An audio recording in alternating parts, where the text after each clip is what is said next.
Então vamos direto, não vou fazer revisão nenhuma. Vamos continuar do ponto que a gente parou, tá certo? O ponto que a gente parou era uma conta, nós estávamos fazendo uma conta, parando no meio da conta, né? A conta que a gente estava fazendo era a conta da função de 2 pontos, né? Ou a função de Green de 2 pontos, e essa função de Green de 2 pontos, ela era calculada na ordem 0, na ordem 1 de teoria de perturbações, na ordem 2, e assim por diante, né? A ordem 0, a gente já tinha feito essa conta, né? A ordem 0, o funcional gerador, ele se reduzia ao funcional gerador livre, Z0, né? Então, a conta a ser feita era aplicar 2 derivadas funcionais, né, em cima do funcional gerador livre e botar a corrente igual a 0. A gente fez essa conta e a gente tinha obtido I delta F x1 x2. Né? A primeira ordem, né, ela envolvia você aplicar as mesmas 2 derivadas funcionais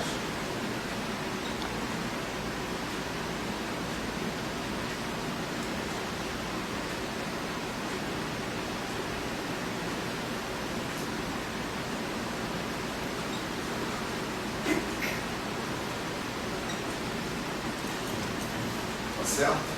Menos I para cada um, né? Toda e qualquer derivada funcional vem sempre acompanhada de menos I, né? Isso é para a gente compensar aqueles fatores lá do funcional gerador. E o termo de primeira ordem na expansão daquela exponencial, mais, é claro, o fator 1 sobre N, né? A exponencial que está na frente do fator Z0, Z de J. Então o termo de primeira ordem era menos I lambda sobre 4 fatorial, integral em 4y, a gente já vamos convencionar, né? Vamos escrever muito elemento de integração aqui. Então, d4y eu estou escrevendo como dy, né? Porque simplesmente dy, e aqui eu tenho menos i d a dj de y a quarta, né? Então, tudo isso é aplicado em cima do Z0 de J, que nós tínhamos escrito como, né? Lembrar aqui, o Z0 de J era exponencial de menos I sobre 2, integral dx dy, J de x, J de y. Né? Esse objeto que está aqui foi o que nós batizamos graficamente com esse símbolo que está aqui. Cada x desse corresponde a uma corrente, subentende-se a integração, subentende-se o fator menos i sobre 2, tá certo? Na frente, e essa linha ligando cada um x a outro x, representa esse delta F, tá certo? Está aqui. Então, essa exponencial, nós vimos que a gente podia expandir, né? Toda boa exponencial. Então ela ia ser 1 mais argumento mais 1 sobre 2 fatorial argumento ao quadrado, ou isso vezes isso mesmo, né? Só para a gente ficar graficamente mais... Porque é isso vezes isso, né? Mais 1 sobre 3 fatorial. Isso vezes isso, né? Mais 1 sobre 4 fatorial, isso, vezes isso, mais etc. Né? Então, a nossa tarefa era atuar com essas 1, 2, 3, 4, 5, 6 derivadas funcionais sobre aquele Z0 de J e, no final, calcular tudo em J igual a 0. Tá certo? Vou tirar esse negócio aqui porque a gente já sabe o que vai dar. Só para rever, né? Se eu calcular 6 derivadas funcionais, tá certo?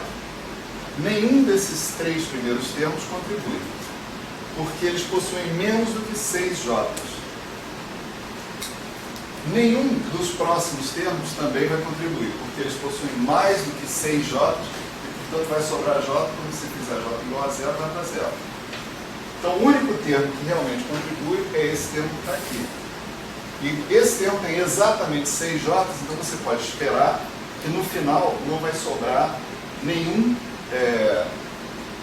J para contar a história. Né? Então eu não preciso mais escrever J igual a zero. Tá certo? O que eu tiver aqui já está independente de J. Então isso tudo está aplicado em 1 sobre 3 fatorial.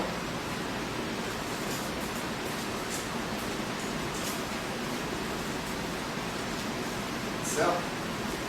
Essa é a conta que a gente tem que fazer. Tá?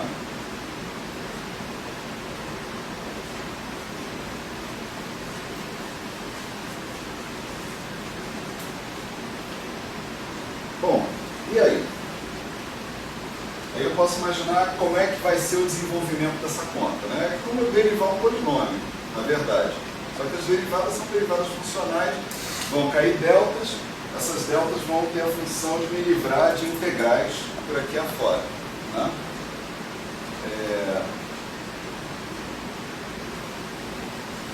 Se eu aplicar uma derivada funcional, né? Tá, vamos fazer isso. Vamos aplicar uma de cada vez, certo? Acho que é a melhor maneira de ver é sofrer. Né? Então vamos fazer isso. Vamos sofrer um pouco. Deixa eu puxar esse fator, menos I lambda sobre 4 fatorial integral de y, para aqui para fora, certo? Então vou botar todo mundo aqui, ó, 1 sobre n, menos I, lambda sobre 4 fatorial integral dy, tá?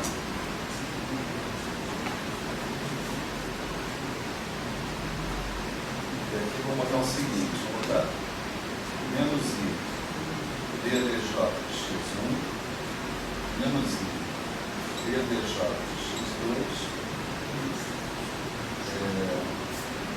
menos I ddj de y elevado a 4. Agora aplicado ali. Eu vou já tirar essa quarta e vou botar um terceiro, porque eu vou aplicar uma dessas derivadas lá, tá? E agora vem o resultado ali. Tá? Então vamos pegar uma dessas derivadas aqui e aplicar nesse cara que está aqui, tá certo? Então, se eu aplicar nesse cara, o que eu tenho aqui, na verdade, é isso aqui. Isso, seja lá o que for isso, elevado ao cubo. Não é? Então, eu vou ter 3 vezes a coisa em questão elevado ao quadrado, né? Vezes a derivada funcional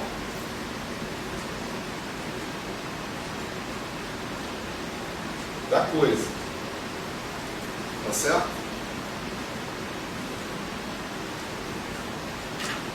Então, aqui vamos fazer aqui de maneira auxiliar, né? Deixa eu separar um pedacinho do quadro aqui, né? Para a gente fazer essas contas na bobinha, assim, né? Se eu pegar ddj de y e aplicar naquele cara que está ali, eu estou aplicando em menos I sobre 2, integral, vamos chamar de dx' dy', né? j de x', delta f, x' menos y', j de y'. Né? Então, essa derivada aqui vai dar menos I sobre 2, integral dx' dy', derivada funcional j de x' em relação a j de y. Eu vou ter uma delta de x' menos y.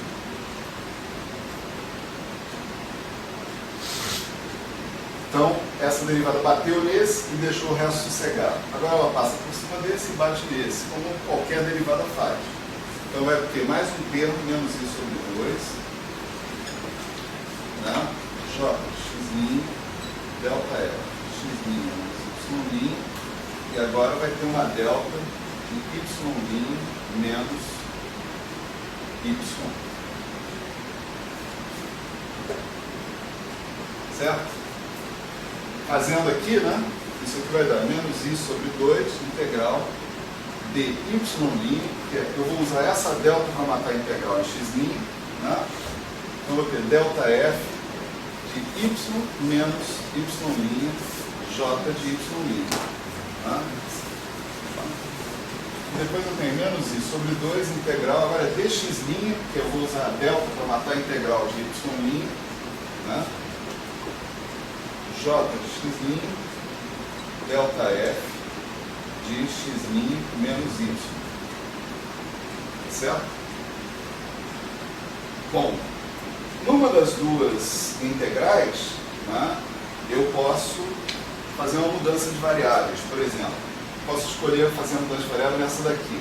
Onde eu tenho y', eu chamo de x', que eu estou integrando. Se é uma variável de integração, a variável muda. Né? Vamos chamar aqui de x'.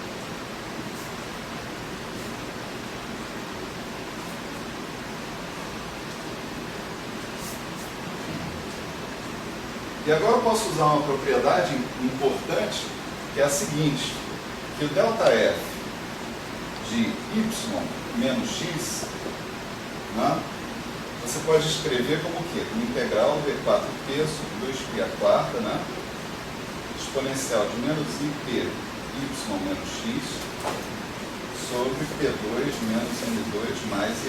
Né? Esse era o delta f. Né? Se eu quiser relacionar ele com delta f de x menos y, eu posso trocar x por y aqui. E aí eu vou ter que trocar naturalmente esse sinal aqui. Fica aqui px menos y. Agora eu posso mudar de variáveis de p para menos p. A medida d4p mais os limites de integração são invariantes. Não interessa a dimensão disso daí. Vocês podem fazer a conta. Não é porque está em 4 dimensões. Se tivesse em 3, seria invariante também. Né? Então, se eu trocar p por menos p, o integrando é par aqui embaixo, e aqui não. Aqui eu troco o exponencial de ipx menos y por exponencial de menos ipx menos y. Tá certo? Então, a relação entre o delta f de y menos x com o delta f de x menos y é de igualdade, os dois são iguais. Ela é simétrica, então, em x menos y. Isso você pode mostrar se você pegar e identificar com a função de dois pontos, de dois campos livres, né? Está bastante claro que ele vai ser simétrico, porque, olha só, vamos chamar de φ0 campo livre, né? Se você escrever, ao invés de yx, você escrever xy, ao invés de xy, você escrever yx, o t, que é o ordenamento temporal, não vai tomar conhecimento disso. Né? Ele vai olhar e falar o seguinte, qual dos dois tem o tempo menor? Independente do que você escreveu aqui, ele vai botar o cara que tem tempo menor lá na frente. Então isso daqui é exatamente a mesma coisa.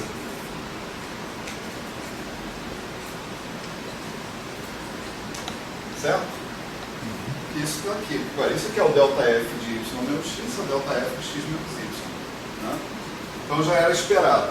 Isso vale para a função de dois pontos livre, né? Mas você pode tirar o sufixo zero da história e você vê que o raciocínio que a gente fez continua absolutamente válido. Vale também para a função de dois pontos interagentes. Você tem que chegar num cara simétrico em relação a x e y. Isso tem a ver com o caráter bosônico do campo, no final das contas. Né? Com o fato de que se você montar uma função de onda desse cara, ela tem que ser simétrica em relação aos argumentos. Então é mais profundo do que simplesmente uma conveniência matemática aqui. Tá certo? Então, maravilha. O resultado de você fazer, né, agora, igual a isso, menos isso, agora, isso é igual a isso, por quê? Aqui eu tenho j de x', que é uma função, pode ficar na frente, pode ficar atrás. Então, se ficar na frente, vai ficar integral dx', j de x', delta f de y menos x'. Aqui eu tenho j de x', delta f de x' menos y. Mas uma coisa é igual a outra, então são duas contribuições iguais. Né? Então isso aqui dá menos i integral dx', j de x', delta f x' menos y. certo? Então é isso que a gente obtém aqui, ó. Né?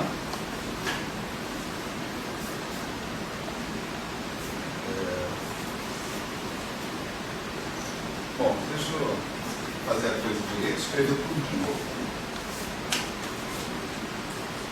Chama menos I elevado ao cubo, em cima e embaixo. Tem o menos I ao quadrado, depois o menos I para menos I ao cubo. Tem menos aí no outro embaixo. Tem menos I quadrado lá, tem no outro menos I. Menos I? Não, aquele outro menos I do lambda, que você botou para fora, já tinha menos I quadrado. Aqui, ó.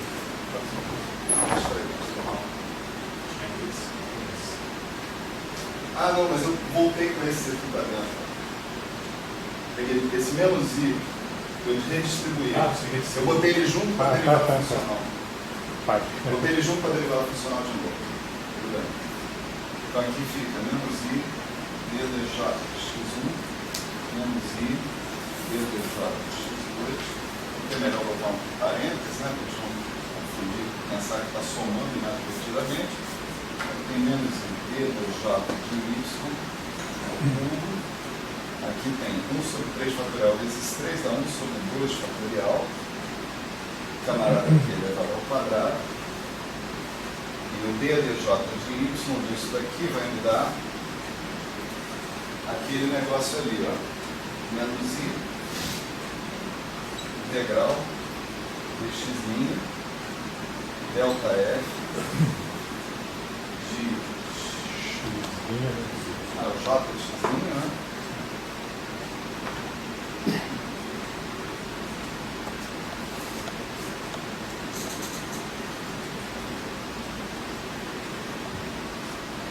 Certo? Então, das 6 já foi uma, tá? Faltam só 5. Né? Então, agora vamos tirar mais um número daqui. Então, vou repetir a parada toda. Né?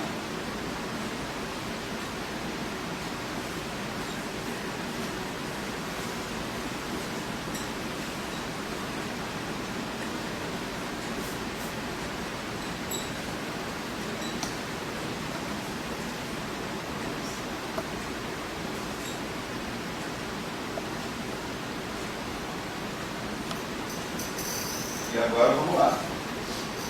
Agora eu vou ter duas contribuições, né, na minha derivada. Né? Eu vou derivar esse cara e manter esse. E depois eu vou manter esse e derivar esse. Tá certo? Então, primeira coisa vai me dar ddj de y menos I ddj de y. Peraí. Aqui tem um probleminha, né? Tem que carregar o meu menos I comigo. Né? É uma cruz que eu carrego. Menos I. Então esse menos I vai matar esse cara aqui, vai dar menos 1. Né? Menos 1. Então onde tem I, vocês por favor corrijam para 1. Certo? Menos 1. Menos 1 aqui é bobagem, né? Então aqui também aparece menos solto. Então, ddj de y atuando nesse cara aqui vai dar 2 vezes esse cara que está aqui, né? Sobre 2 fatorial, matou o 2 fatorial, você vai ter esse cara que está aqui, sozinho, né? Vezes a derivada dele. Derivada funcional em relação a j de y. Menos I derivada funcional em relação a j de y. Eu já calculei isso. Né? Está aqui. Ó. Vai dar esse cara de novo, portanto vai somar, porque ele vai dar o quadrado. Né? Então vai dar menos integral dx' j x' delta f x' menos y ao quadrado. Esse é o primeiro termo. O segundo termo eu mantenho, né?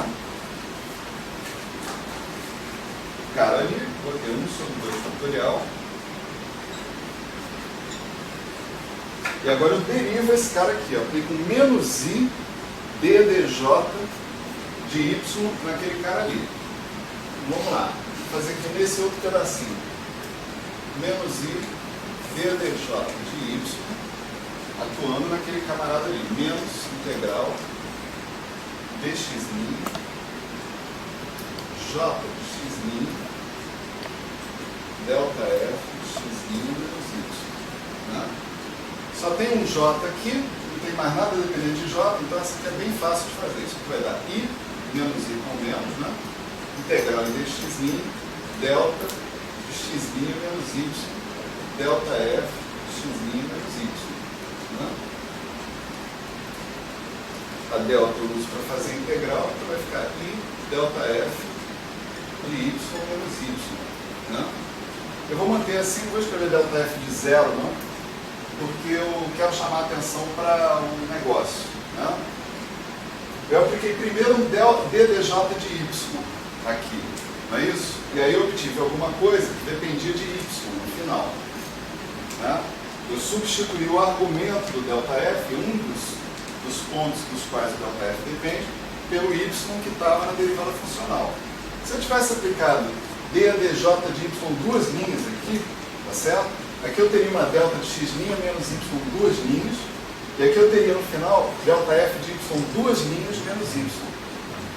Tá certo? Então, o ΔF ele vai assumir a diferença de argumentos associados às derivadas funcionais que atuaram sobre o termo x tracinho x. Tá certo? Como eu atuei com dois argumentos y, termina com ΔF y menos y. Mas eu queria que vocês percebessem que você não tem opção. Quando duas derivadas funcionais atuarem, né, quer dizer, esse objeto aqui é o efeito da atuação de uma derivada funcional sobre o cara x tracinho x. Tá certo? Quando duas derivadas funcionais atuarem sobre esse cara, ou seja, quando eu tiver mais uma derivada funcional atuando sobre esse aqui, o resultado é i delta f da diferença dos pontos associados com as derivadas funcionais. Se os dois são y, então dá y menos y. Mas se os dois forem diferentes, vai dar x menos y, x2 menos x1, sei lá, depende da derivada funcional. Tá certo? Então isso já começa a deixar a gente mais esperto, né, para a situação. Né? Então, o segundo termo vai ser 1 sobre 2 fatorial, o cara ao quadrado, que é o que estava aqui, e a derivada funcional atuando nesse cara que já era o efeito de uma derivada funcional sobre ele. O que é que ele vai resultar? Vai resultar em i delta f de y menos y. Tá certo?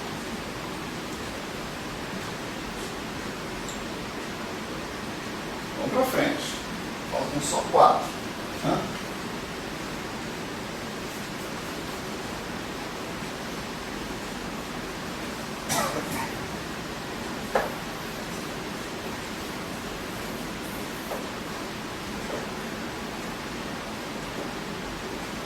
Agora então, vamos repetir a coisa toda, tirando mais um ddj de y daqui. Né? Então isso aqui é 1 sobre n menos i lambda sobre 4 fatorial, né? Integral dy menos i ddj x1 menos i ddj x2 e vai sobrar menos i ddj de y. E agora eu tenho que atuar com ddj de y nesse cara que está sobrando aqui. Tá certo? Então, vamos lá. A primeira derivada, menos i ddj de y, atuando nesse cara aqui e mantendo esse. Tá certo? Quando eu atuar nesse cara aqui, eu já sei. O ddj de y atuando nesse cara aqui dá isso que está aqui entre parênteses. Então vai ser isso ao cubo. Né? Então, a primeira contribuição vai ser menos integral dx' J de x', delta F, x' menos y, tudo isso elevado ao cubo. Tá certo? Derivei esse e mantive esse. Agora, mantenho esse, derivo esse. Então tem alguma coisa ao quadrado, né? Eu vou ter isso, né, mantido, vezes, duas vezes a tal alguma coisa, agora não mais ao quadrado, menos integral dx' j de x', delta f, x' menos y,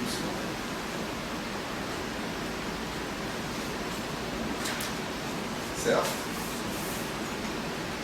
Derivado, menos i derivado funcional do que está lá dentro. O que está aqui dentro já é o efeito de aplicar uma derivada funcional sobre o x, tracinho x. Então a gente já sabe o que dá. Quando eu aplico duas derivadas funcionais, dá o i delta f dos pontos em questão. Então vai aparecer i delta f de y menos y de novo. Então fiz a conta desse termo aqui. Agora eu tenho que vir para esse. Né? Mais, agora eu tenho 1 sobre 2 fatorial, esse cara ao quadrado, né? Então vai ficar simplesmente esse cara que está aqui, vezes a derivada dele, que a gente também já calculou, está ali, ó, menos integral dx', j de x', delta f, x' menos y. E aqui é um fator que é, em relação à derivada funcional, um fator constante. Né? Acabou. Né? Faltam 3. Certo? Isso é para vocês também começarem a dar valor, né, nessa série perturbativa. Assim, é só fazer derivada funcional. Tá bom, vai fazer. Né? Vê que o buraco realmente é embaixo, não é muito em cima não. Então olha só, agora vamos aplicar mais uma derivada funcional, então eu vou repetir esse termo aqui sem esse cara aqui. 1 sobre n, menos i lambda sobre 4 fatorial, integral dy, menos i ddj de x1, menos i ddj de x2, menos i ddj de y, agora atuando nessa coisa entre colchetes aí. Né? Então, vai atuar nesse cara aqui para me dar 3 vezes menos integral dx', j de x', delta f, x' menos y, ao quadrado. Tá certo? E mais uma derivada funcional atuando no argumento. Na coisa que está sendo elevada ao cubo. Vai novamente me singularizar aqui delta f de y menos y. Certo? Então essa é a contribuição desse. Agora vamos ver desse. Esse aqui tem duas. Né? Quando eu derivar esse cara que está aqui, vai virar um cara desses. Então a primeira contribuição é simplesmente 2 vezes 2 vezes 2 menos integral dx', j de x', delta f de x' menos y, tudo isso ao quadrado. E delta f de y menos y. Certo? Derivei esse, mantive esse. Agora mantenho esse, derivo esse. Então, esse cara aqui vai dar mais vezes 2 vezes, né? A derivada em relação daquele cara que está lá dentro, também já não preciso mais me preocupar. Né? Vai dar i delta f de y menos y. Mas já tem i delta f de y menos y, então esse cara vai ficar elevado ao quadrado. Certo? Então matou a contribuição desse cara. Agora vamos ver a última. Está aqui. Né? Essa contribuição aqui é igual a essa. Não sei se dá para perceber. Ó, isso vezes isso, né? Tá ali, esse cara que está aqui, só que com coeficiente 2 e delta f y menos y. Na verdade, eu deveria ter posto um 3 aqui, certo? Se eu botar um 3, né, o resultado que eu vou obter é 3 vezes esse cara, 3 vezes esse cara, né? Vou obter a mesma coisa que vai se somar aquilo que está ali, né? Certo? Pausa para meditação, né? Eu apliquei 4 derivadas funcionais até agora, nos mesmos argumentos, tá certo? O que eu obtive de resultado? Olha, eu obtive, por exemplo, em termos de sobram 2j e ΔF ao quadrado, tá certo? Outro termo aqui, né, sobram 2j, porque esse termo aqui está ao quadrado, né? E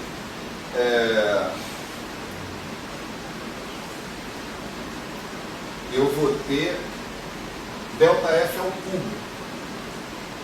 Desculpa. Aqui eu tenho ΔF ao cubo, porque aqui eu tenho que lembrar que também tem um ΔF. Então eu tenho ΔF ao cubo. Não, então deixa. Pensei que já dava para ver isso, mas não dá. Foi mal, não esquece. Apaga aí do vídeo aí. Tchau. Tô brincando. Então, vamos lá, mais uma, né?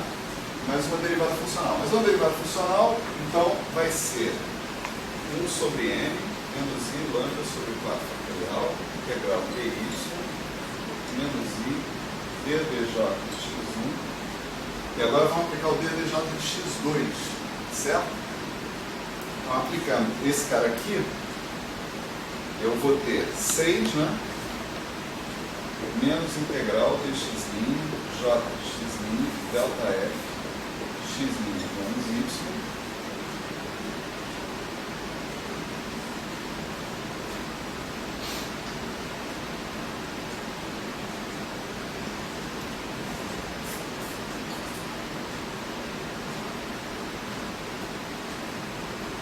certo? Vezes a derivada funcional em relação a x2 agora, desse argumento que está aqui dentro. Isso vai dar i delta f de x2 menos y.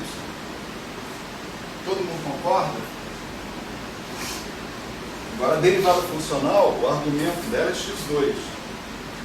Quando ela atuar nesse cara que está dentro do parênteses, né, ela vai me dar um i delta f, o argumento sendo x2 menos y. Quem tiver problema, só fazer a conta devagar depois em casa, certo? Não tem pressa, né? Vai dar x2 menos y, e aqui você já tem o i delta f de y menos y. Né? Acabou, né? Dependia de j que era isso. Agora vamos ver o que depende de j aqui. Esse é igual ao primeiro. Esse é igual ao primeiro. Então, era para ter um fator 6 aqui na frente. Se tivesse um fator 6, ia terminar em 12. Certo?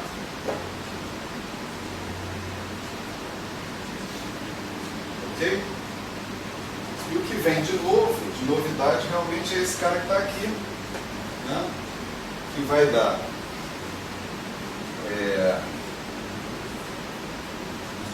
menos integral de x' delta f de x' menos x2 agora, tá certo?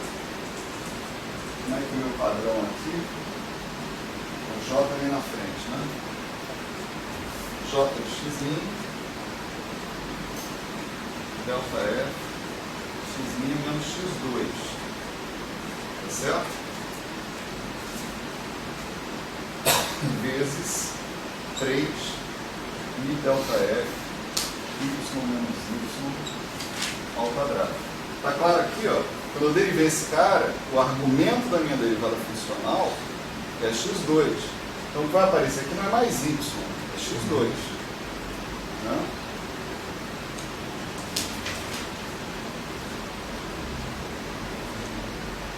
Bom, esses fatores aqui são independentes de J, tá certo? E esses fatores aqui, eles são simples de ser tratados. Então, realmente, a última derivada funcional é uma moleza, né, da gente colocar. Quando eu atuar com essa última derivada funcional, vai sobrar o que tem na frente. 1 sobre n menos i lambda sobre 4 fatorial, integral em dy, né? E do que?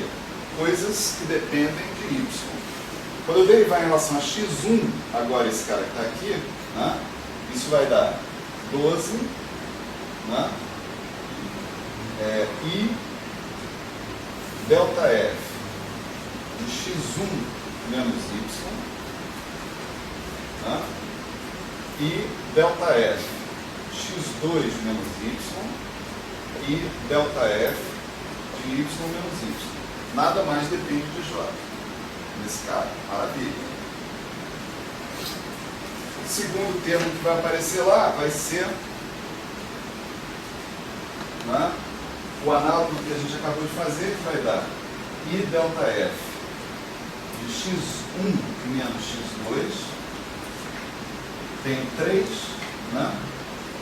Eu já estou botando para frente, I delta F de y menos y ao quadrado. Certo? Então esse é o resultado final. Conforme foi antecipado na vez anterior, né, o resultado final é um monte de delta F, de produtos de delta F. Não tem outra chance de ser outra coisa. Né? Você está derivando funcionalmente o exponencial de um negócio, né, que é J delta F de J, e calculando em J igual a zero. Você vai obter algo independente de J e que no máximo pode ser produtos de delta F. Né? Está aqui, os delta F estão aparecendo. É uma maneira mnemônica, né, da gente escrever esses negócios, né, que é a seguinte. Né? Eu posso escrever isso aqui assim. Né? 1 sobre n, esse eu não vou tirar. Esse fator aqui, menos i lambda sobre 4 fatorial integral em dy, eu vou subentender, tá certo? Subentender que ele tem que ser sempre escrito, né? E eu vou colocar aqui explicitamente esses fatores 12 e 3 que estão aparecendo ali. 12, né? Agora, toda vez que eu tiver um delta F e delta F, eu vou assinalar um tracinho e vou assinalar os pontos de partida e de saída desse tracinho como sendo os argumentos aqui que estão dentro do delta F. Né? Então, eu vou associar aqui um cara assim, ó, um cara saindo de x1 e chegando em y. Tá certo? Um tracinho assim. Depois eu tenho um cara saindo de y e chegando em x2. Isso aqui poderia escrever y menos x2 também, não tem problema nenhum. Né? Então aqui está o y, x2. E tem um cara saindo de y e chegando em y. Tá certo? O cara sai de y e chega em y. Tá certo? É esse cara aí. Seguindo a mesma linha, né, eu vou botar o 3 explicitamente aqui, certo? E vou desenhar um cara saindo de x1 e chegando em x2, aqui, né, e dois caras saindo de y e chegando em y. Né? Esse aqui sai de y e chega em y, esse cara sai de y e não chega em y. Olha só que interessante. Né? A gente vai botar o y aqui, mas a gente na verdade pode esquecer o y, né? Porque o y é uma variável que está sendo integrada, tá vendo? O y está sendo integrado. Se eu quiser chamar o y de x, de alfa, de sei lá o que, eu posso chamar, não tem problema nenhum. Né? Então, eu não preciso escrever esse ponto Y, tá certo? Isso vai fazer parte do que eu estou subentendendo. Toda vez que eu tiver um ponto no qual chegam ou saem, não importa, 4 linhas, esse ponto eu vou chamar de vértice, tá certo? Vou chamar de vértice, e ele subentende a presença desse menos i lambda sobre 4 fatorial e da integral em dy. Então, se eu olhar para essas figurinhas aqui, eu estou olhando para essa expressão que está aqui, vocês concordam?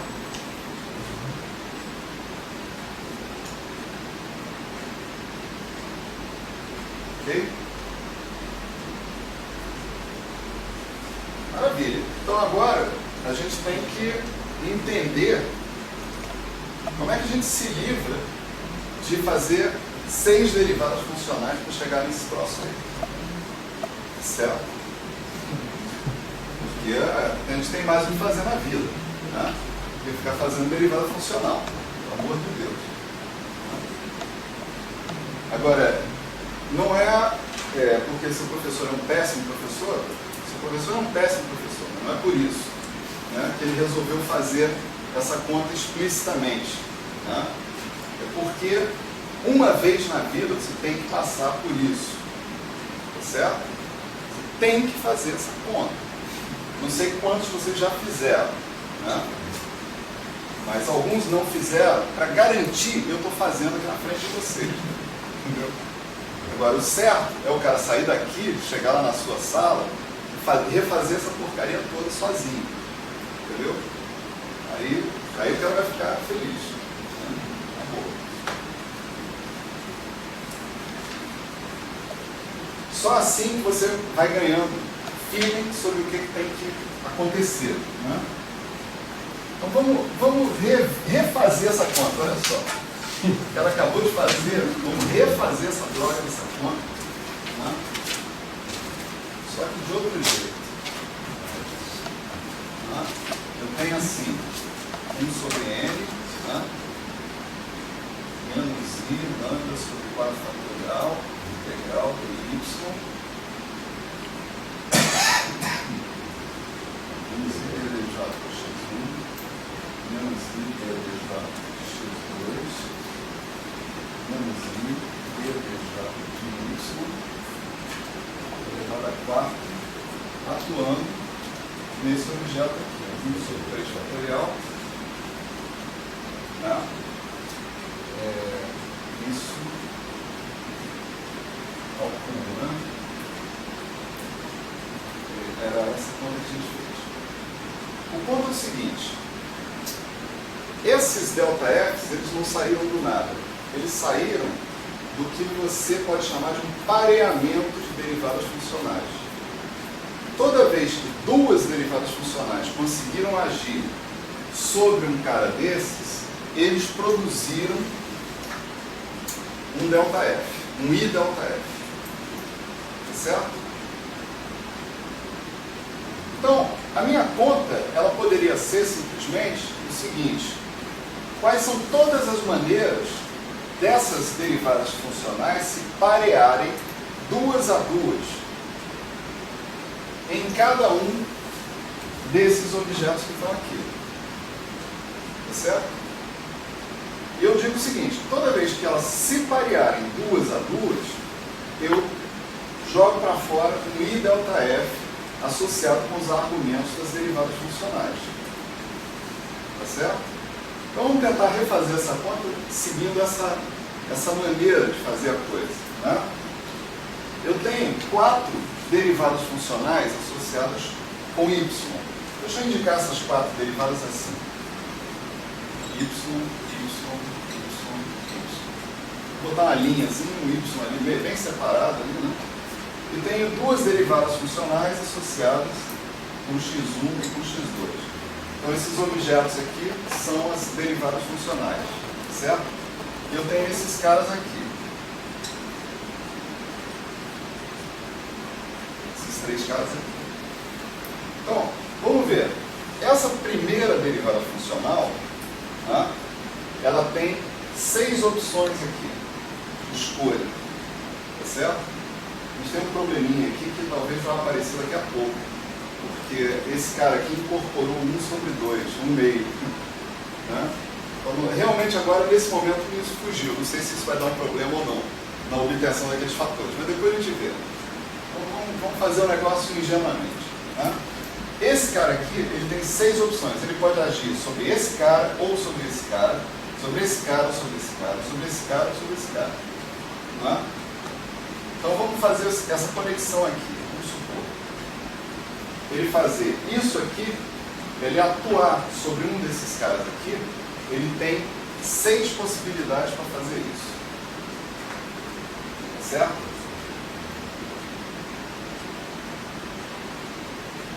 Ok. Agora, eu posso pegar outro y desses, tá certo? E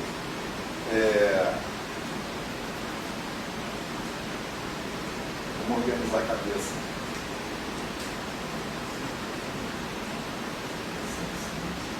Atuar ou no mesmo cara que esse cara atuou, ou em outro cara diferente.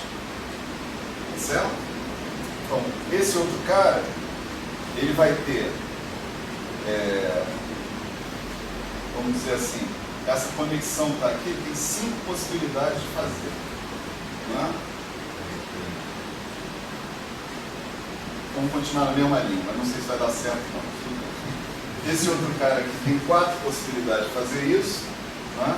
E esse aqui tem 3. Certo? Para esses 2 aqui, sobraram essas 2 possibilidades. Esse faz com esse, por exemplo, ou com esse. Então ele tem 2 possibilidades. E esse aqui faz com esse, que só tem uma opção. Tá certo? Então o resultado é que, quando você parear essa derivada funcional com essa derivada funcional, você vai ter um termo I delta F de x2 menos y.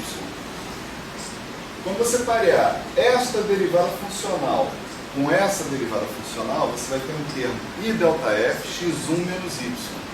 Tá certo? Então esse cara aqui é um termo do tipo I delta F x1 menos y, I delta F x2 menos y, está lá integral, que não me deixa mentir, com todos esses fatores ali, né? Os outros caras, eles vão fornecer contribuições que são assim, ó. Esse cara que está aqui, parei com outro cara que está aqui. Então vai dar um I delta F y menos y. Esse outro, e acabou, né? Não tem mais o que fazer. I delta F y menos y. Tem um fator aqui na frente que é 6 fatorial. Tá certo? Esse 6 fatorial, ele tem que ser dividido por 3 fatorial, não é isso?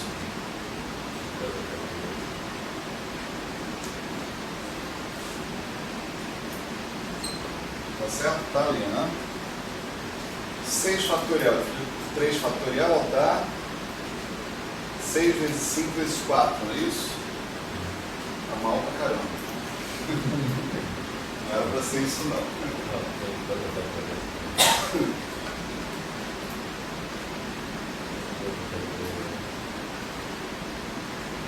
O que a gente obteve? A gente obteve um termo desse tipo e laboriosamente nós contamos os caras e deu 12, né? Não é isso? A gente tinha que ter 12 ali também, naquela contagem. Mas só 120, né? Hein? Em 120. Pois é, 120. Divide por 10 ainda. Tem alguma coisa errada aqui que eu vou fazer. Peraí. Não, é que a gente ainda não usou o 4. Quem falou do 4 fatorial? Você? A gente não usou o 4 fatorial ainda. O 4 fatorial continua aqui, quietinho. Tá certo? Se eu usar o 4 fatorial, aí talvez eu chegue mais perto, mas isso ainda não é. Não é onde eu quero. peraí, o que está dando de errado aqui?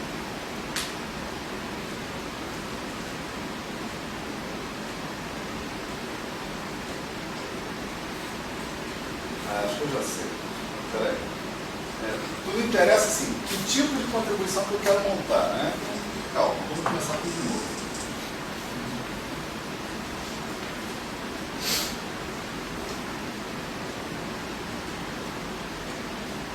A contribuição em questão é a seguinte: eu quero que o x1, né, e o x2 pareiem, né, com y e não um com o outro. Tá certo? Então eu tenho que começar pelo x1 e pelo x2. Então o x1, né, por exemplo, ele tem 6 possibilidades de fazer isso. Mas feito isso, o x2 tem apenas 4 possibilidades. Tá certo? Porque a estrutura topológica, né, do negócio que eu estou montando, eu não quero que o x2 vá no mesmo cara que o x1 foi. Eu quero que ele vá em outro. Depois eu poderia fazer, não, eu vou botar o x2 junto com o x1. Aí é outra questão. Né? Mas se o x1 vai num cara desse, o x2 tem 4 opções para ir aqui. Né? Aí, os y, eles têm... Esse tem 4 opções. Esse tem 3 opções. Esse tem 2 opções. E esse tem 1 opção. Tá? Então, o que a gente obteve aqui já não é um 6 fatorial. É alguma coisa um pouquinho melhor, mas ainda não é o que a gente quer. A gente obteve 6 vezes 4, vezes 4, vezes 3, vezes 2, não é isso? Todo mundo acompanhou? Discorda de mim? Eu posso estar cometendo um erro aqui, crasso, alguma coisa assim.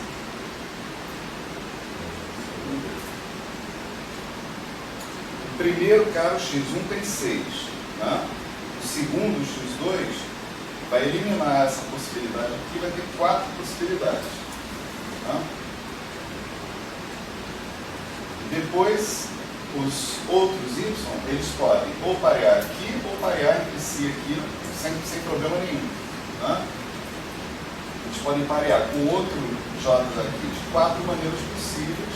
O primeiro, de 3 o segundo, de 2 o terceiro. 4 vezes 3 vezes 2, terceiro vezes 4, tá certo? Sobre 3 fatorial. Agora, 3 fatorial vai dar 6 vezes 4 vezes 4. Ainda é muito. 48. Né? Tem um meio que está integral. Esse aqui é um ponto. É isso que está faltando aqui. Tá? Aqui está 3 vezes 2 sobre 3 fatorial. Né? E o que eu estou esquecendo aqui é justamente que tem um meio de cada um desses caras. Então tem um meio ao cubo dentro da história. Então, um dos 4 vai embora aqui, o outro 4 divide por 2 dá 2, dá 12. Demora, mas a gente acerta. Né? Não sei se deu para entender. Eu estou tentando montar a estrutura do que eu consigo. Eu tenho que visualizar isso espacialmente dentro da minha cabeça. Tá certo? Então, vamos tentar visualizar. Aqui estão os 4y, aqui estão os x1 e x2.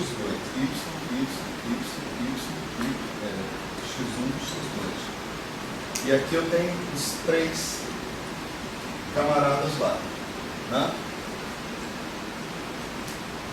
Eu tenho 2 opções para o x1 e para o x2. Ou eles pareiam no mesmo cara, ou eles pareiam em caras diferentes. Tá certo? Uma vez que eu escolho o que o x1 e o x2 vão fazer, o que os y vão fazer, tem poucas opções, vamos dizer assim. Né? Vamos supor que eu escolha que o x1 pareie com o x2, no mesmo propagador. Né? Então, o x1 teria 6 opções para fazer isso, e o x2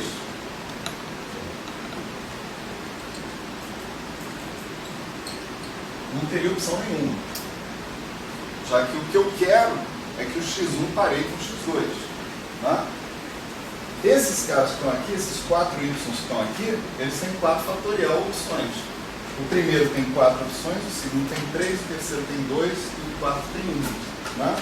Então, esse cara que está aqui, essa estrutura, ó, I delta F de x1 menos x2, I delta F de y menos y, I delta F de y menos y, tá certo? Ela tem 6 vezes 4 fatorial opções, tá certo? E eu tenho que dividir aqui pelo fator que eu já tinha antes. 2 vezes 2 vezes 2 e 1 sobre 3 fatorial. Tá certo? Então, esse aqui dá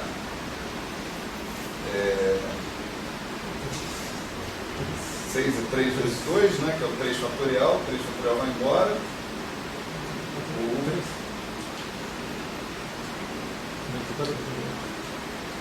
Vai pegar um meio, isso aqui não. Um terço? Não, aqui está 3. Vou levar um terço. Essa conta de cima tinha um 4. Aonde tinha 4? Era 6, 4, 4, 3 e 2. 6, 4, 4, 3, certo. Então ali está 6, 4, 3 e 2. Aqui, Não é o segundo pagamento de X por... Dá 3 mil, dá 3. não, dá 3. Vocês não sabem onde fazer conta? Coisa, né? É 4 fatorial é 4 vezes 3 fatorial. 3 fatorial cancela com esse cara daqui, só com 3 aqui, né? E o 6 é... 4 sobre 8. Dá 3, pronto. Eu não vou fazer não, porque cada vez que eu faço eu enrolo mais. Então esse aqui deu 3. Deu 3, esse aqui deu 12. Maravilha. Certo? Bem mais rápido, né? Quer dizer, o problema foi explicar, né? Mas é bem mais rápido desse jeito. Quer dizer, o que eu estou fazendo? Eu estou procurando opções de pareamento, só isso. Tá certo?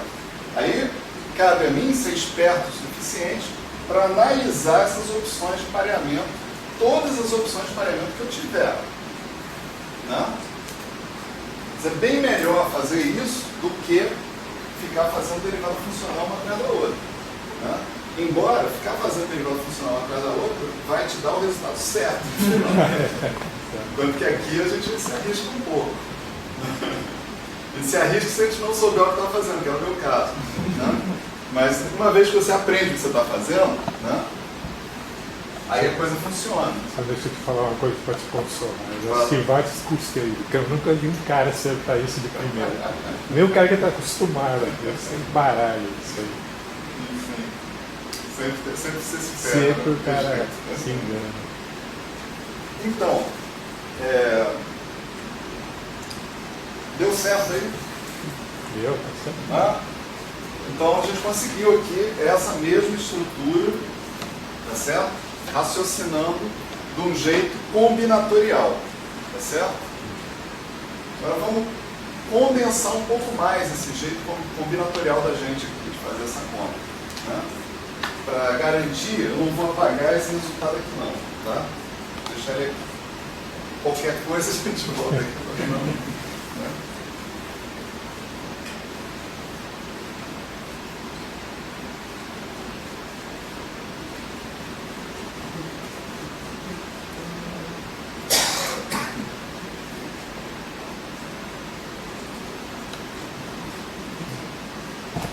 Então, agora vamos fazer o seguinte, essas derivadas funcionais, eu vou continuar considerando elas como esses tracinhos meio soltos, assim, né? Com um tracinho onde só um dos pontos está nomeado, tá? Então, por exemplo, isso aqui é uma derivada funcional, continua sendo x1. Eu não nomeei o segundo ponto, significa que isso aí é uma derivada funcional à procura, né, de alguém, né, de alguma coisa, né? Eu vou também botar o x2 desse jeito, a derivada funcional então está implícita aqui, nessa história. Só que agora eu vou abstrair da ação dessas derivadas funcionais sobre esse objeto que está aqui. O que interessa na porcaria do pareamento das derivadas funcionais, então eu só vou escrever derivadas funcionais. Só vou parear essas derivadas funcionais, mais nada. Então, o y dele saem 4 derivadas funcionais. Então, eu posso condensar mais ainda a minha notação assim, né? Tá certo? 4 derivadas funcionais. O meu problema, agora eu vou reformular dessa maneira. Eu tenho que parear de todas as maneiras possíveis essas derivadas funcionais. Vocês têm que fazer linhas conectando essas derivadas funcionais. Quando eu conectar uma derivada funcional com outra derivada funcional, quando eu fechar essa linha, já deu o propagador direto. Tá certo? É o resultado do meu pareamento. Então vamos lá. Então, eu tenho novamente 2 possibilidades. Uma delas é esse cara aqui parear com esse e esses aqui que se virem. Né? A outra delas é esse cara aqui parear com um desses, esse cara aqui parear com algum outro desses que estão aqui. Tá certo? Então vamos lá. Esse cara que está aqui, né, ele tem 4 possibilidades de fazer esse primeiro pareamento. Não é isso? Quando ele tiver feito, esse outro cara aqui tem 3 possibilidades. E esse pareamento aqui não tem possibilidade nenhuma mais. Tem que ser feito.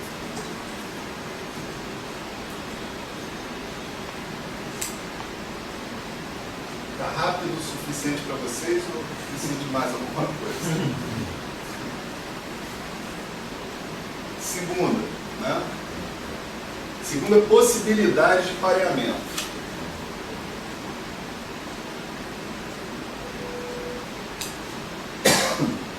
Agora, esse cara pareia com esse cara aqui, então não tem nenhuma outra opção. Só tem um jeito disso acontecer. Né? Esse cara pode parear com esse ou com esse. Então tem 3 maneiras desse pareamento acontecer. E essa aqui só tem uma.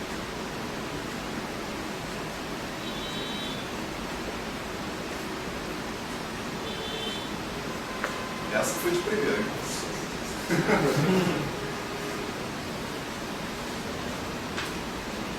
Que inveja do tempo que eu fazia derivada funcional, né? Ficava lá perdendo tempo, escrevendo o quadro inteiro, etc. E tal. Então, eu vou subentender que toda vez que eu tiver um cara desses aqui, né, eu tenho que colocar uma integral em dy e um fator menos i lambda sobre 4 fatorial. Tá certo? Isso aí está implícito nessa história toda. Né? Outra coisa que eu vou subentender, né, é que eu preciso de um fator a mais, né, relativo à ordem perturbativa. Né? Porque esse cara aqui é a primeira ordem perturbativa. Mas eu poderia estar na segunda ordem perturbativa. Né? Na segunda ordem perturbativa eu tenho essas 4 derivadas funcionais que eu assinalei arbitrariamente ao ponto y, mas eu poderia ter outras 4 derivadas funcionais assinaladas ao ponto y'. E esse fator ele vem com 1 sobre 2 fatorial, porque tem um exponencial disso. Né? Tá certo? Então tem que lembrar desse 1 sobre 2 fatorial na jogada. Fora isso, eu carrego uma integral em d4y, uma integral em d4y', um lambda e menos i lambda sobre 4 fatorial associado com essa, menos i lambda sobre 4 fatorial associado com essa, de modo que, por exemplo, isso aí vai dar um termo de ordem lambda 2. Certo? Então, com isso daí, eu sou capaz de pegar aquela série toda daquela exponencial e traduzir nesses desenhinhos bizarros, que são os chamados gráficos de Feynman. E o que eu acabei de fornecer para vocês são as regras de Feynman. Certo? As regras de Feynman nesse espaço chamado de configuração, onde você indica os pontos. Depois nós vamos passar para o espaço de momento, num outro momento, passar para o espaço de momento, né? E aí a gente vai ter uma variação dessas regras no espaço de momento. Certo? Fácil ou difícil? Mole demais, né? É só derivada funcional. Acabou. Morreu o assunto. Né? Qualquer idiota consegue. Se eu consigo, né? Qualquer idiota consegue. Né? Enfim. Vamos ver o fator N. Certo? Vamos falar do fator N. Quem é o fator N? Vou pagar tudo agora. Nós já somos especialistas em gráfico de Feynman. Certo? Ver como que a evolução anda rápido no curso, certo? Semana passada ninguém sabia nada de teoria de campo, agora todo mundo já sabe gráfico de Feynman. Né? Pô, teoria de campo não é tão difícil assim. É difícil pra cacete. Se toda a dificuldade da teoria de campo fosse essa, a gente estava feliz, não é, senhora? Estava feliz. Mas não era. As coisas são bem mais sutis, né? Às vezes, né? Alguém anotou aqui esse negócio, né? Se eu precisar, eu apelo aí para as anotações de vocês. Então vamos falar do fator N, né? Para que serve o fator N? Você tem o seu Z de J é igual a 1 sobre N exponencial de menos I integral em dx, lá, onde faz V de menos I V elevado a x, tá? C0 de J. A jogada toda é que você requer que o seu Z de 0 seja 1. Né? Quem é o Z de 0? O Z de 0 não é aquele valor esperado no... O Z de J é o valor esperado no vácuo, do produto temporalmente ordenado, da exponencial da integral de J φ, não é isso? Quando você faz J igual a 0, o argumento dessa exponencial vai para 0, a exponencial vai para 1. Né? O produto temporalmente ordenado não se aplica mais e você fica simplesmente com a norma do vácuo.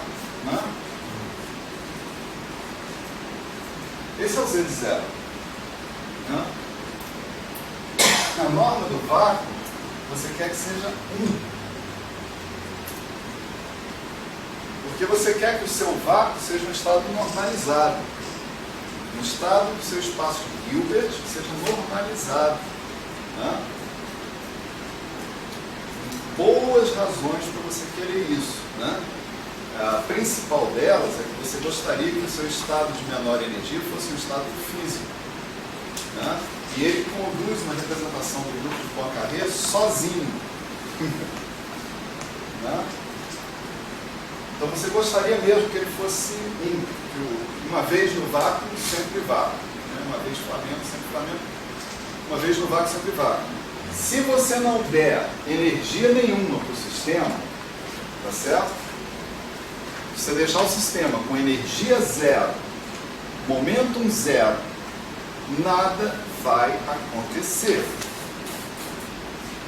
É razoável isso? Né? Não é? Se acontecer alguma coisa, olha só, para pensar. Tudo que existe tem energia, tá certo? Hoje em dia nós admitimos que coisas de massa zero tenham energia, não é? Um fóton é isso. Um cara de massa zero, mas tem energia. Um fóton de energia zero não existe. Não é? Um fóton de energia zero tem que ter velocidade zero também, mas o fóton anda sempre a velocidade da luz. Não é? Então, se uma coisa tiver massa zero, ela ainda pode existir, contanto que ela tem energia. Mas se uma coisa não tiver energia e não tiver momento, porque se ela não tiver energia, o quadrado do quadrimomento dela vai ser negativo. Então essa coisa vai ter massa taquiônica. Isso é uma possibilidade do grupo de Poincaré. Só que é uma possibilidade que a gente costuma não levar em conta porque nunca se descobriu uma partícula taquiônica.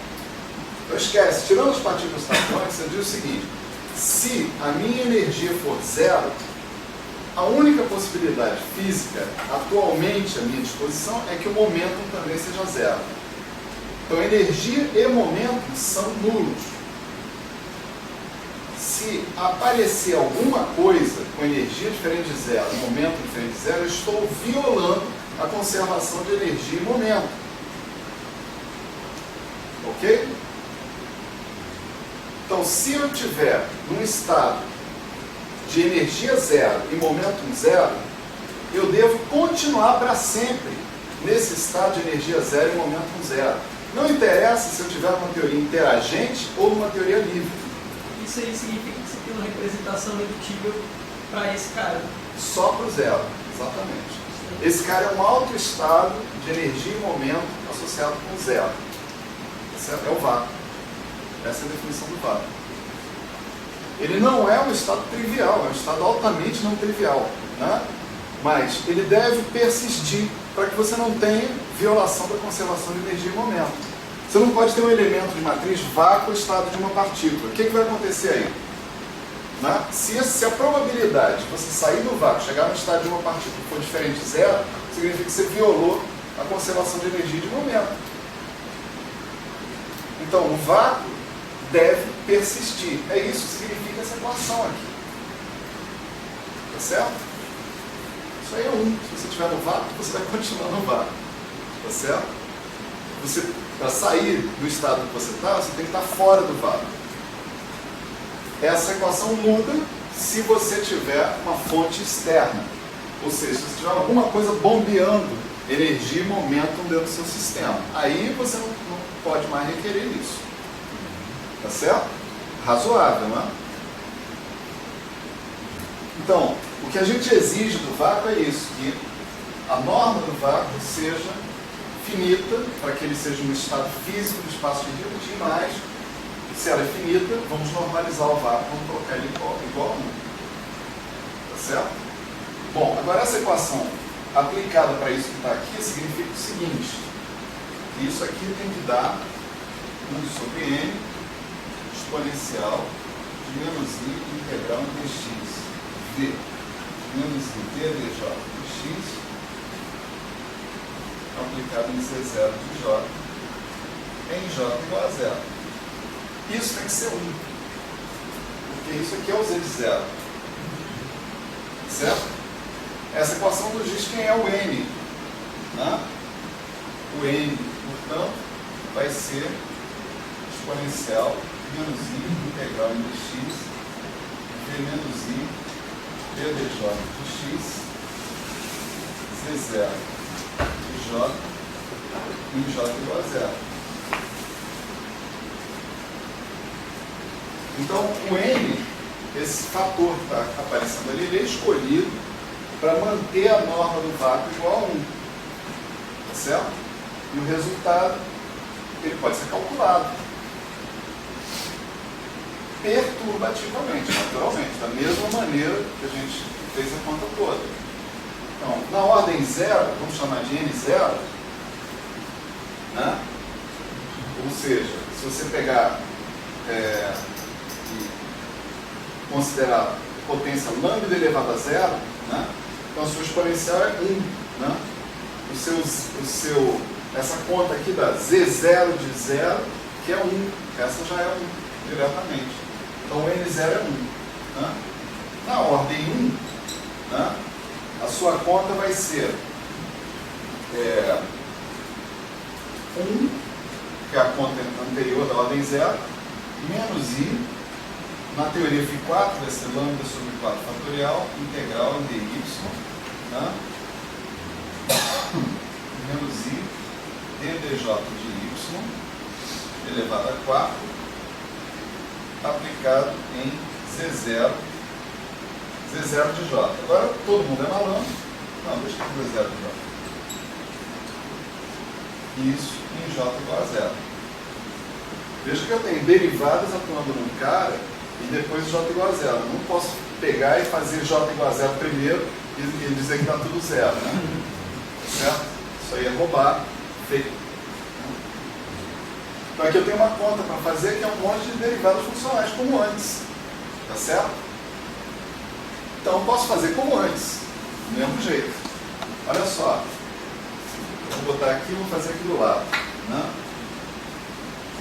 As 4 derivadas funcionais estão associadas com o mesmo ponto y. E a minha conta é, como antes, uma conta de pareamento. Eu tenho que parear essas derivadas funcionais. Mais uma vez, convido vocês a expandirem o Z0, né, em série de potências, né, exponencial vai ficar 1 mais x tracinho x mais 1 sobre 2 fatorial x tracinho x ao quadrado e assim por diante. Né? O único termo que vai contribuir aqui vai ser o x tracinho x elevado ao quadrado, porque esse tem 4 j's, que vão dar conta das 4 derivadas funcionais. Se a gente quiser, a gente pode fazer a conta daquele monte de derivadas funcionais sem problema nenhum. Né? Se a gente não quiser, a gente novamente faz a conta em cima do pareamento das derivadas funcionais. Né? Então, esse pareamento pode ocorrer de 3 vezes. Vamos supor que eu fixe esse cara que está aqui. Eu tenho 3 opções para esse cara e aqui eu tenho uma. Né? Então, o resultado desse cara que está aqui, né, é isso aqui. Ó.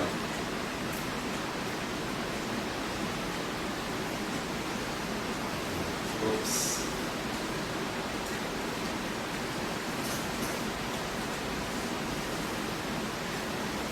Certo? Então esse é o n em primeira ordem, tá certo? Agora vamos ver como é que fica a nossa função de Green de 2 pontos com esse n colocado lá. Tá? O G2, em primeira ordem,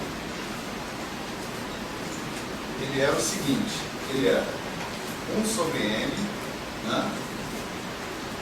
Também em primeira ordem, tem que ser em primeira ordem. Né? Esse cara aqui, que era a ordem 0, x1, x2, né? Mais, eram 12 vezes, né? Alguém me corrige aí.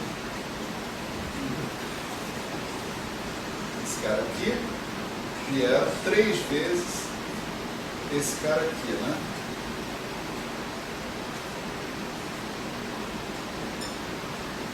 Veja que esse cara aqui está sendo escrito com as mesmas regras que a gente escreveu aqueles lá. Ou seja, eu tenho que incluir um fator menos i lambda sobre 4 fatorial, a integral entre y, assim por diante. Né? Tá certo? Até a primeira ordem na constante de acoplamento, o G2 é isso aí. Né? Bom, agora, o 1 sobre n, né? Ele é uma coisa assim, 1 sobre 1 mais 3 vezes esse cara. Né? Estamos supondo que isso aqui é pequeno, o lambda é pequeno. Então isso é um negócio tipo 1 sobre 1 mais x, tá certo? Aproximadamente, isso aqui é 1 menos x, né? Até a primeira ordem, mais uma vez. Então, eu vou escrever isso assim. 1 menos 3 vezes o cara que está lá, vezes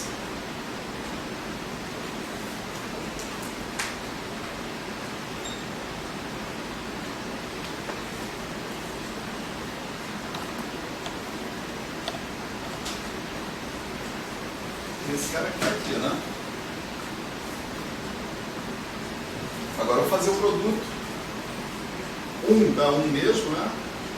Tá? x1, x2, mais 12, x1, x2, mais 3,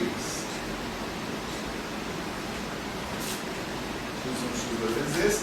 E aí vem o produto desse por esse, menos 3.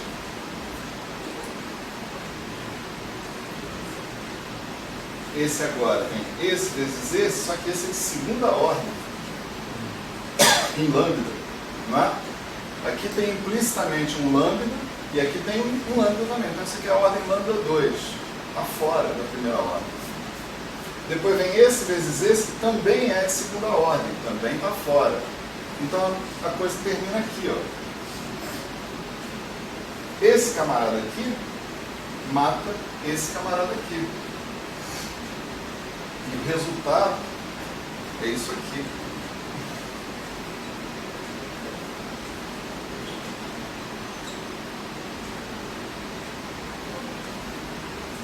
Esse é o nosso G1. Certo? Ocorre que processos como esse que estão aqui, né? Esse aqui, você poderia visualizar em termos da sua matriz S, tá certo?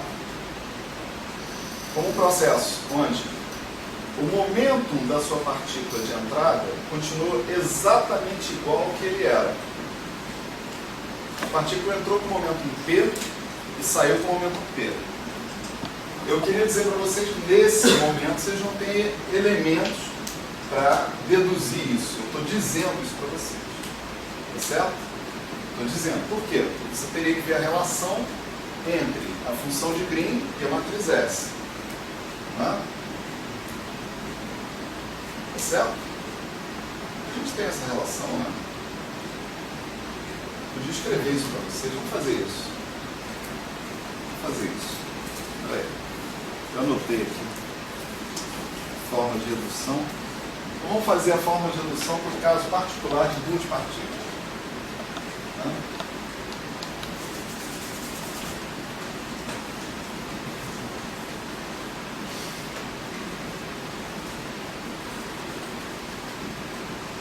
Olha só. Se eu tiver uma partícula de momento P no estado inicial e momento P' no estado final, então eu tenho uma matriz S, que é S de P', tá certo? Essa matriz S, pela forma que eu dei lá no primeiro dia, ou no segundo, não lembro, isso aí sobre raiz de Z elevado ao quadrado, né? Sempre é n mais n, o número total de partículas. Tem uma partícula no estado final, mais um inicial, mais uma no estado final. Então, são duas partículas. Aí eu tenho integral d4x, d4y. Essa variável está associada ao estado inicial, essa variável está associada ao estado final. Né? Tenho exponencial de menos i kx, k não, px, tem exponencial de i P' y, esse é o momento do estado final, está associado com exponencial positivo, e eu tenho um dado albertiano mais M2 em relação à variável x, e um dado albertiano mais M2 em relação à variável y, atuando na minha função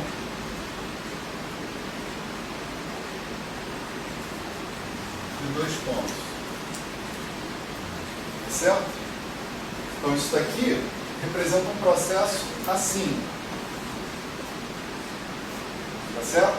Eu tenho a partícula de momento P saindo do momento P'. Havendo uma modificação nesse momento por causa da interação. Claro que não vai ter modificação nenhuma, porque tem que haver conservação de energia-momento. O momento total que eu tinha antes da interação era P, tem que continuar sendo P'. Então essa amplitude aqui tem que ser proporcional a uma delta de P menos P'. Tem que ser zero se o P não for P'. Tá certo? A gente pode ter algum coeficiente de proporcionalidade na delta, etc e tal. Então olha só, vamos observar qual é a contribuição para esse objeto que está aqui de um termo como esse na função de Green. Um termo assim, ó. Tá certo? Olha só.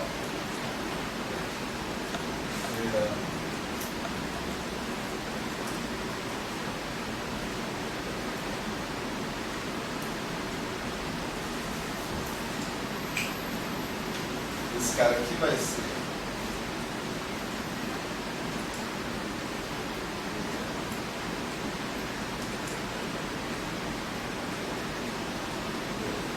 só usando aqui, eu vou chamar esse cara de x1, x2,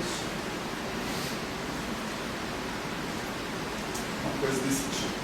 Não, x1, x2 não, xy. Tá? Então, eu vou ter esse cara atuando nisso que está aqui, não é? Vou ter isso sobre raiz de z ao quadrado integral de 4x e 4y, que é menos x, e aí inteirinha y, talambertiano x mais m2, e esse cara atuando no i delta f. I delta f de x menos y, ou de y menos x, tanto faz. Ele é igual. Né? Então, quando ele atua no I delta f de y menos x, vai aparecer uma delta, né, de x menos y. Vai aparecer I delta de x menos y. E acabou.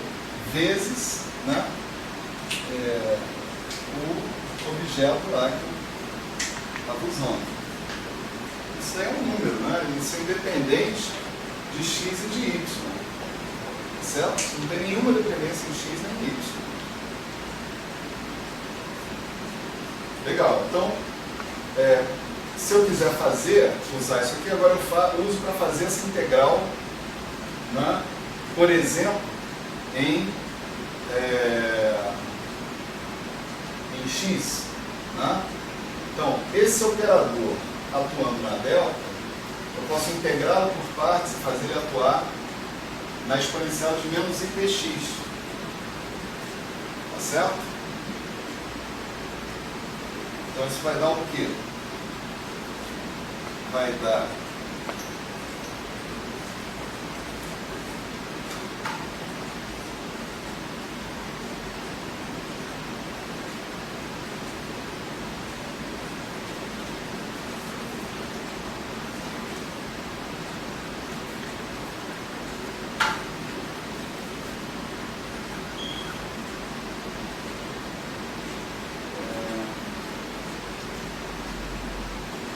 esses momentos são momentos físicos, né?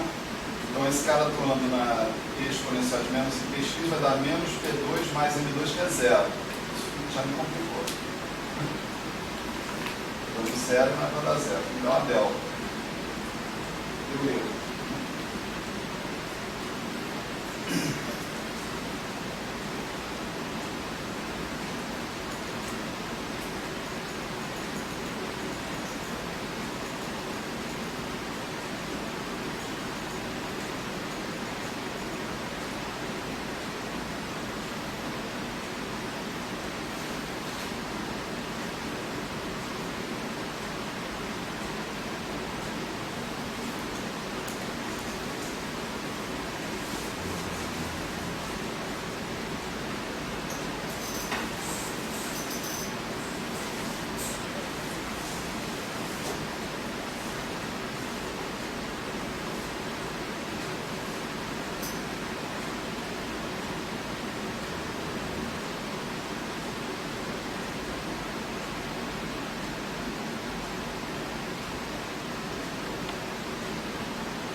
Pedindo ajuda a todos, hein? Quer dizer, isso quer dizer o seguinte: o que eu estou tentando fazer? Eu estou tentando entender qual vai ser a contribuição de um termo como esse, tá certo? Para a função, para a matriz S. E a matriz S relaciona com as funções de Green por essa forma, que é a forma de redução. Tá? Então,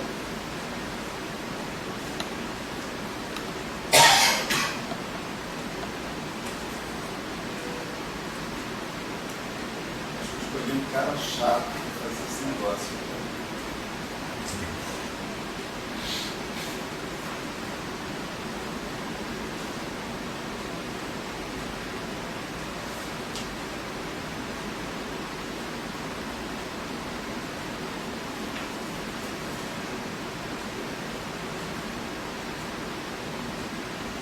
tivesse que fazer isso como uma conta auxiliar. E aí eu vou terminar com uma singularidade em algum lugar.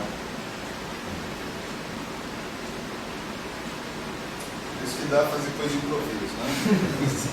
Não pensa antes, aí depois fica aqui embatucado.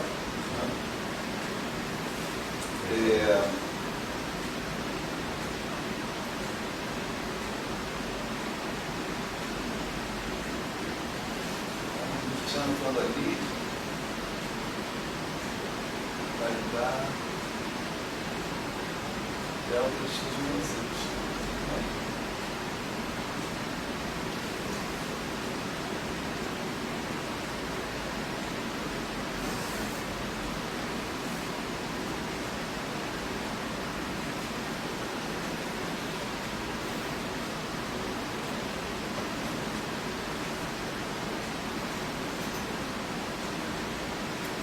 Vamos fazer o seguinte, deixa isso quieto, na aula que vem eu trago a solução.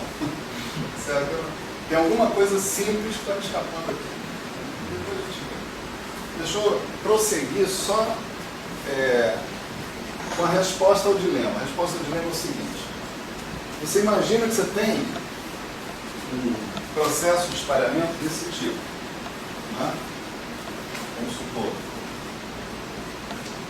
Tem N partículas aqui na entrada, N partículas aqui na saída. Quando você tem um gráfico assim, por exemplo, P1',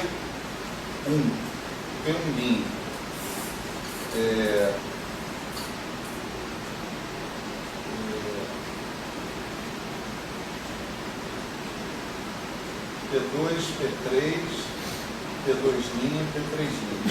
Né?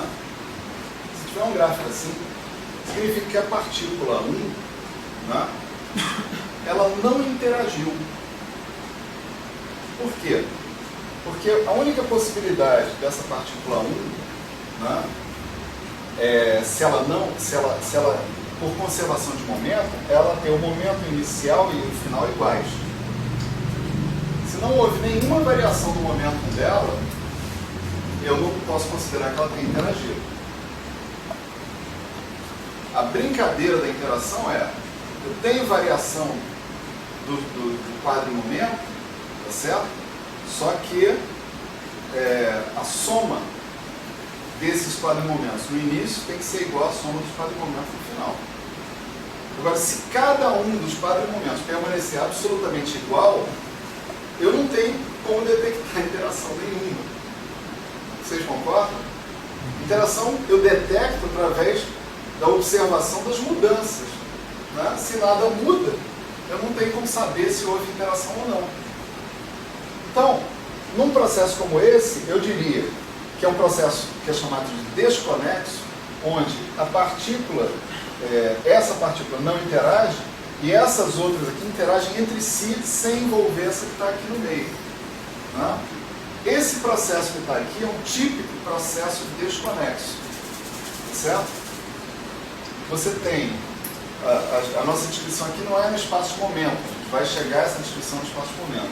Você tem x1, x2, e aqui você tem alguma coisa que nem envolve outra partícula. Envolve o quê? O que você chama de uma flutuação do vácuo. Tá certo?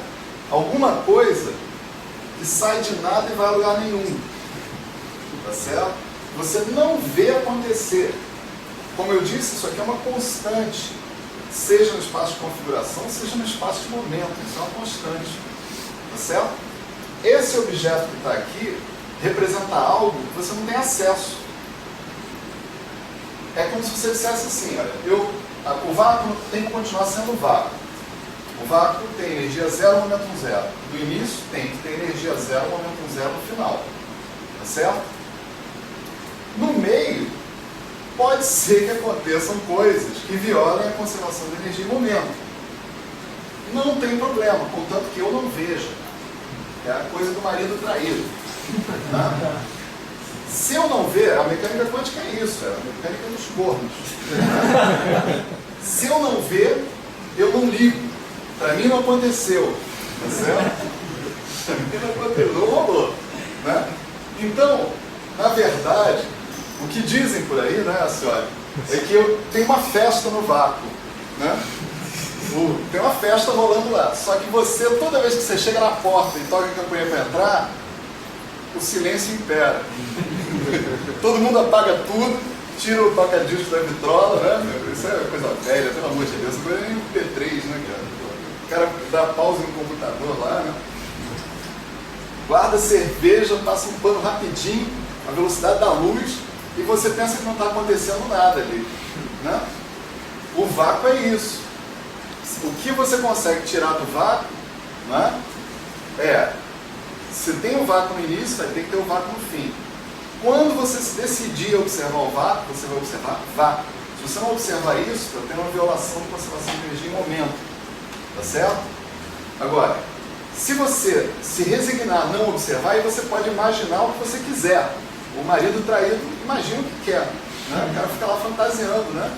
1000 coisas estão acontecendo lá com a mulher dele, né? Então, o cara imagina, não, nasceram 2 partículas e depois elas se aniquilaram, e depois uma foi para um lado, depois a outra foi para o outro, etc. e tal. Você faz a fantasia que você quiser na sua cabeça, né? Mas quando você vai medir, continua tudo no silêncio, tá certo? Tudo no zero. Porque se não for assim, você tem violação da conservação de energia em momento, tá certo? Conforme a gente frisou antes.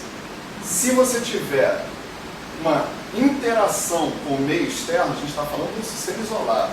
Se tiver uma interação com o meio externo, isso não é mais verdade. Aí pode ser que esse meio externo tenha fornecido energia, momento para o seu ambiente, de modo que você vai enxergar coisas ali quando você for fazer a observação. Aí depende da hora que você faz a observação, do momento, ou seja, você tem quebra da invariância de Poincaré do seu sistema. Dependendo do momento e do local onde você faz a sua observação, você pode obter coisas diferentes. Tá certo? Mas se você tem um sistema isolado, vácuo tem que continuar sendo vácuo. Então o que acontece no meio tem que ser invisível. Tá certo? Então coisas desse tipo são invisíveis. Tá certo? Isso aqui diz, a partícula passou de x1 a x2 e nada aconteceu. Tá certo? Nada aconteceu. Ah, não, mas o vácuo fez dessa gemida aqui. Não vi, não tem capacidade de ver. É isso que esse fator 1 sobre n está fazendo. Tá certo? Esse fator 1 sobre n está descontando as coisas que não são físicas, que estão embutidas no teu funcional gerador. Depois eu conserto isso aqui. Né? Na aula que vem eu prometo para vocês que eu vou chegar aqui com uma solução para esse assunto. Estão embutidos no seu funcional gerador. No seu funcional gerador estão embutidas essas flutuações do vácuo. Quando você normaliza, ou seja, quando você impõe que a única coisa que você pode esperar do vácuo é que ele continue sendo vácuo, esses processos são todos descartados. Tá certo?